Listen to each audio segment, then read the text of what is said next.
عقیدہ نمبر 13، وحی نبوت انبیاء کے لیے خاص ہے، وحی صرف انبیاء پر ہی نازل ہوتی ہے۔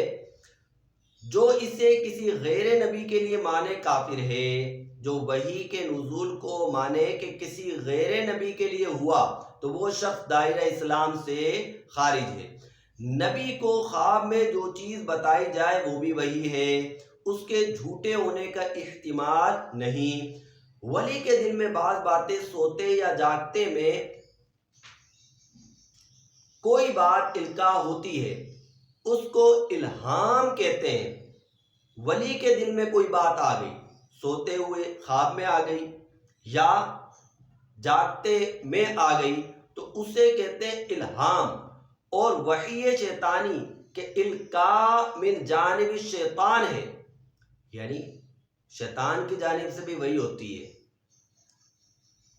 یہ کاہن، ساحر اور دیگر کفار و فساق کے لیے ہوتی ہے، یعنی ایسے لوگوں کے دلوں میں شیطان باتیں ڈالتا ہے۔ آگے ارشاد فرمایا نبوت کسبی نہیں، یعنی ایسا نہیں ہے کہ کوئی انسان محنت کرے اور نبوت حاصل کر لے، ایسا نہیں ہو سکتا۔ یہ اللہ کا فضل ہے، جسے چاہتا ہے عطا فرماتا ہے۔ تو کہہ رہے نبوت کسبی نہیں کہ آدمی عبادت و ریاضت کے ذریعے سے حاصل کر سکے، بلکہ محض عطائے الہی ہے کہ جسے چاہتا ہے اپنے فضل سے دیتا ہے۔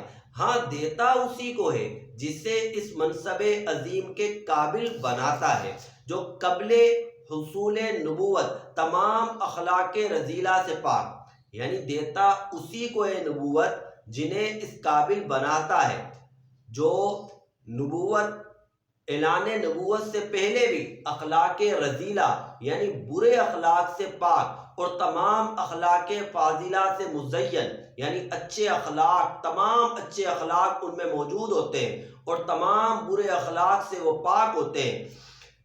فرمایا اور تمام اخلاق فاضلہ سے مزین ہو جملہ مدارج ولایت طے کر چکتا ہے، اور اپنے نسب و جسم و قول و فعل و حرکات و سکنات میں ہر ایسی بات سے منزہ من پاک ہوتا ہے جو باعث سے نفرت ہو، یعنی اس کے نسب میں بھی کوئی ایسی بات نہیں ہوتی جو باعث سے نفرت ہو، جسم میں بھی کوئی ایسی بیماری وغیرہ نہیں ہوتی کہ لوگ متنفر ہوں، لوگ دور بھاگیں، ان کی باتیں بھی ایسی نہیں ہوتی، اخلاق سے بات کرتے ہیں، اور ان کے کام حرکات و سکنات بھی ایسے نہیں ہوتی کہ لوگ ان سے متنفر ہوں، سچے ہوتے ہیں، امانت دار ہوتے ہیں، ہر اچھے اخلاق ان میں موجود ہوتے ہیں۔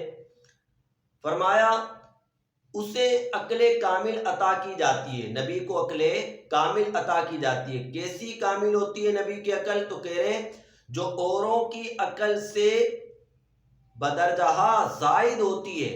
کسی حکیم اور کسی فلسفی کی عقل اس کے لاکھویں حصے تک نہیں پہنچ سکتی، لاکھویں حصے تک نہیں پہنچ سکتی۔ آگے آیت کوٹ کر رہے ہیں اللہ اعلم حیث یجعل رسالتہ، اللہ جانتا ہے کہ اس نے کسی کو کس کو نبی بنانا ہے۔ ذالک فضل اللہ، یہ اللہ کا فضل ہے، یؤتی من یشاء، جسے چاہتا ہے دیتا ہے، واللہ ذو الفضل العظیم، اللہ بڑا فضل کرنے والا ہے۔ آگے فرماتے ہیں جو اسے کسبی مانے، جو نبوت کو کسبی مانے، یعنی یہ کہے کہ کوئی بندہ اپنی ریاضت سے، اپنی عبادات سے نبوت حاصل کر سکتا ہے، اگر کوئی یہ کہے جو اسے کسبی مانے کہ آدمی اپنے کسب و ریاست سے منصب نبوت تک پہنچ سکتا ہے، کافر ہے۔ کوئی اپنی عبادات اور ریاضات سے نبوت حاصل نہیں کر سکتا۔ نبوت تو اللہ کی عطا ہے، جسے چاہتا ہے عطا فرماتا ہے، لیکن بتایا کہ عطا اسی کو کرتا ہے جو اس قابل ہو، تمام اخلاق رذیلہ سے پاک ہو، تمام اخلاق فاضلہ سے آراستہ ہو، اس کے جسم میں، اس کے قول میں، اس کے فعل میں، حرکات و سکنات میں کوئی ایسی بات نہ ہو جس سے لوگ متنفر ہوں، اسے نبوت سے سرفراز فرماتا ہے۔ یہ اللہ تعالیٰ کی عطا ہے جو اس نے ازل سے فیصلہ فرمایا ہوا تھا کہ نبوت اسے دینی ہے۔ یہ اللہ کا فضل ہے، ورنہ کوئی اپنی عبادت سے، اپنی ریاضات سے، اپنے مجاہدات سے نبوت حاصل نہیں کر سکتا۔